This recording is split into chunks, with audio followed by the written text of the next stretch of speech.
मालाना ग्राम panchayat headquarter पर आज पंचायत भवन बन के तैयार हुआ। उसके उद्घाटन समारोह में यहाँ के स्थानीय सरपंच साहब, ब्लॉक अध्यक्ष खलीफा रोशन खान, विकास अधिकारी जी, तहसीलदार कटरा रोड और सभी हाजिरीन साथियों, एक नई पंचायत राज्य सरकार ने आपके मालाना गांव में स्थापित की। इसलिए आप सभी ग्रामवासियों को और सरपंच साहब को और पंचायत बनाने वाले ठेकेदार को सभी को बहुत बहुत हार्दिक बधाई। आगे इस मौके पे मैं आपको इतनी ही बात करना चाहता हूं। एक बात तो मैं हमेशा हर जगह कहता हूं, आज जमाना का है और इस जमाने में लोग बहुत जबरदस्त तरक्की कर चुके हैं और उनको देखते हुए अपन अभी हैवानियत पर बैठे हुए। वक्त गुजर जाएगा और पिछली पीढ़ी तकलीफ पाएगी, उसके गुनहगार अपन होंगे। इसलिए मेरा सभी से निवेदन है, चाहे भूखे रहो प्यासे रहो, भीख मांगना पड़े तो भीख भी मांगो, लेकिन बच्चों को तालीम दिलाओ। तालीम कोई भी किस्म की बेकार नहीं है। अरबी पढ़ो अच्छी बात है, उर्दू पढ़ो अच्छी बात है, हिंदी पढ़ो अच्छी बात है, अंग्रेजी पढ़ो अच्छी बात है, लेकिन जमाने के अनुसार जिस चीज की ज्यादा जरूरत और जिस योग्यता की ज्यादा पहचान और कदर है, उस सब्जेक्ट को पढ़ना जरूर। मदरसे वालों से मेरा ये निवेदन है कि आप मेहरबानी करके बच्चों को मदरसों में पढ़ाओ।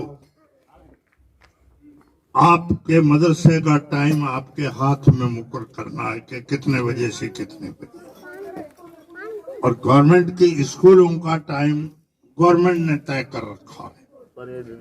जो गवर्नमेंट का टाइम है उसमें तो बच्चों सभी को आप सरकारी स्कूलों में जाने चाहिए, और सरकारी स्कूल के टाइम के बाद में आप अपना जो टाइम फिक्स करते हो उसमें आप मदरसों में भी पढ़ाओ, लेकिन पढ़ाई होनी चाहिए। 4 बरस से 25 साल तक इंसान को इल्म हासिल करने का अभी ये वक्त नहीं है। इसके बाद में योग्य बन के धंधे के लायक लोग अपना धंधा करें। पढ़ाई का मतलब ये नहीं है आपको सबको नौकरी मिल जाएगी, नहीं मिलेगी। आज अपने हिंदुस्तान के काफी लोग अच्छे पढ़े लिखे हैं जिनको यहाँ नौकरी नहीं मिली, वो विदेशों में जाके नौकरी कर रहे हैं, अरब देशों में नौकरी कर रहे हैं, अमेरिका में नौकरी कर रहे हैं, लंदन में नौकरी कर रहे हैं। तो पढ़ाई कहीं भी बेकार नहीं जाएगी। जरूरी नहीं है सरकारी नौकरी करने के लिए पढ़ते हैं। सरकारी नौकरी के योग्य हुए, लायक हुए और सरकारी नौकर भी बन जाएंगे, लेकिन इस पढ़ाई के मार्ग को ऊपर उठाना जरूर। पुराने जमाने में अपने माइत यहाँ बसे और उन्होंने अपना वक्त गुजारा, वो टाइम गुजर गया। उनकी तरह अपन अब वक्त नहीं गुजार सकते, क्योंकि पुराने जमाने में अपने ये धोरे सीमन कांकड़ सारे पड़ रहे थे। कोई डागा रखते थे, कोई भेड़ बकरी रखते थे, कोई गाय रखते थे। आराम से चर करके मवेशी बैठी रहती, उस मवेशी में 10 रुपया जो आमदनी होती थी वो अपना खर्चा चल सकता था और वक्त गुजरता था। आज आबादी बढ़ गई है और थोड़े दिनों के बाद में ज्यादा आबादी बढ़ेगी। जमीन हो कि वो नहीं बढ़ेगी।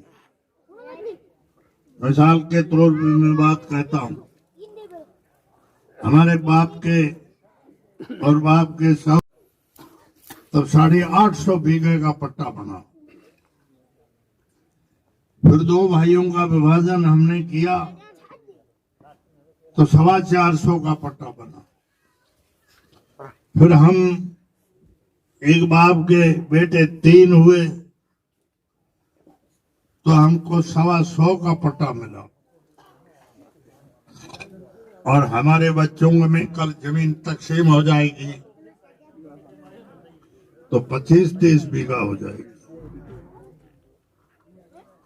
फिर उससे नीचे विभाजन होगा तो 10-15 बीघा हो जाएगी। आज जैसे नहर की जमीन है, पानी वाली जमीन है, उसमें तो 10-15-20 बीघे में भी घर का गुजारा हो सकता है। लेकिन ये खरीफ की फसल ज्वार बाजरी वाली में 50-100 बीघे में भी गुजर नहीं चलेगा। इसलिए अपने को धंधा बदलना पड़ेगा और धंधा बदलने की जरूरत पड़ेगी। और धंधा बदलने के लिए सिवाय इल्म वाला आदमी धंधा नहीं कर सकेगा। कोई फैक्ट्रियों में जाएंगे, कोई इंजीनियर बनेंगे, कोई कंप्यूटर बनेंगे, कोई डॉक्टर बनेंगे, कोई विदेशों में जाएंगे, कोई देश में जाएंगे। पढ़े लिखे आदमी अपना इज्जत से आराम से गुजर का इंतजाम कर सकेंगे। इसलिए इस पढ़ाई को फालतू बेकार आप मत समझो। दूसरी बात मैं अब कहना चाहता हूं आपको सियासत की। सियासत से दुनिया में रहने के लिए किसी भी देश के नागरिक को उस मुल्क की सियासत में भागीदार रहना चाहिए और सियासत में समझदारी से हर 5वें साल जब वोट होते हैं तो नेक फैसला करना चाहिए और उसमें और भाई बंदी की दोस्ताना माहौल बना के रखो। एक दूसरे से दुश्मनी का माहौल बना के मत रखो। ये हमारी आपको सलाह। हमने हमारा वक्त पूरा किया है। हमने वो भी जमाना देखा है। आगे आगे जाओ। आपके जयसिंदर गांव में सन 1957 में एक बांडासर का समेजा था, बहादुर नाम, वो कांग्रेस के एजेंट थे। पार्लियामेंट और असेंबली के चुनाव साथ में हो रहे थे। पार्लियामेंट का उम्मीदवार था गोवर्धन दास बिनानी, 38 रोड कलकत्ता। और असेंबली की यह सीट शिव नहीं थी, चौटन थी, जिसमें कांग्रेस का उम्मीदवार था मौलवी वली मोहम्मद। 2 रास्तों से जयसिंदर गांव के अंदर मंगलेंद्र कोटड़ी में वोट पड़ रहे थे, स्कूलें नहीं थी। तो इस गांव के जागीरदारों ने जो मार्ग था उसमें 2-2 खूंटे खोए और एक कुरान शरीफ ला करके उसमें बांध दिया। और जो आदमी आगे गांव में जावे वोट देने की तरफ, उसको कसम दिलाई, कसम खाओ वोट नाथू सिंह को मिलेगा, तो आगे आपकी जाने की जरूरत है। और ये कसम नहीं खाओ तो वापस हटो, घर जाओ। मैंने मेरी आंखों से ये असर देखा है। उनकी बस्ती के लोगों ने और एक जीनानी साथिया बैठा है, ये दो इन्हों के आप कसम देते हो तो हम कसम खाते हैं कि हम कांग्रेस को। फिर कुछ तुम तो मैं झगड़ा भी हुआ और ये लखानिया ने इनसे जोरदार झगड़ा किया। हम तैयार हैं, आओ। बाकी ये समझा रहूंगा आसपास के पटेल जितने थे न सफेद पोतिये वाले घर जाके बिराजे। ये मालूम है लोगों को। तो हमको ये खुशी इस बात की है कि हमने सियासत शुरू की, लोगों के दिमाग में आजादी का असर हमने करा दिया। आज और टाइम में आज कितना ही बड़ा आदमी नेता हो, चाहे जागीरदार हो, चाहे सेठ हो, किसी वोटर को रोक नहीं सकता। ये खुशी की बात। आपकी पंचायत एक कैसेंडर थी तो भी गुलामी का असर दिखाती थी। कौन कहे सरपंच ना कहना सरपंच को तेरी बुराई करो जा। आज आपकी मारने काम में जयसिंदर जैसी पंचायत, यहाँ आपको कोई पंचायती बाहर का आदमी नहीं करेगा। आप खोटी करो, चौकी करो, पंचायती आपकी चलो। हमारा काम हमने पूरा कर। मेरी अब 84 साल उम्र। आगे चुनाव में पार्टी किसको टिकट देगी वो मुझे पता नहीं,